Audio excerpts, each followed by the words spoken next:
கேரள மாநிலம் கோட்டயத்தில் ஆளில்லா வீட்டில் திருட முயன்ற இளைஞரை தீயணைப்பு துறையினர் வலை வீசி பிடித்த சம்பவம் பரபரப்பை ஏற்படுத்தியது.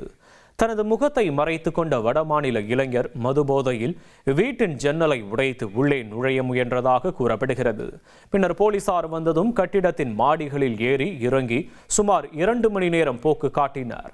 இதையடுத்து தீயணைப்பு துறையினர் வரவழைக்கப்பட்டு பாதுகாப்பு வலையை விரித்து அவரை பிடித்தனர். பின்னர் மருத்துவ பரிசோதனைக்கு பிறகு போலீசார் அவரிடம் விசாரணை நடத்தி வருகின்றனர்.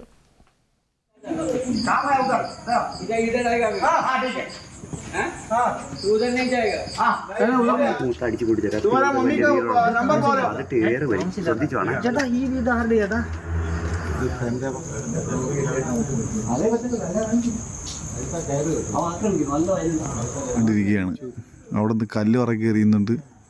അതിൻ്റെ കയ്യിൽ പൂട്ടും ഒരു ചങ്ങലയുണ്ട്, അത് വെച്ച് വീശി എറിയും.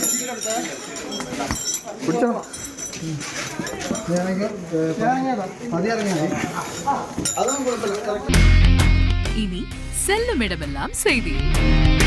தந்தை டிவியின் வாட்ஸ்அப் சேனலை ஃபாலோ பண்ணினா செல்ல இருக்கும் இடமெல்லாம் செய்தி. இதோ QR கோட் இப்பவே ஸ்கேன் பண்ணுங்க, ஃபாலோ பண்ணுங்க.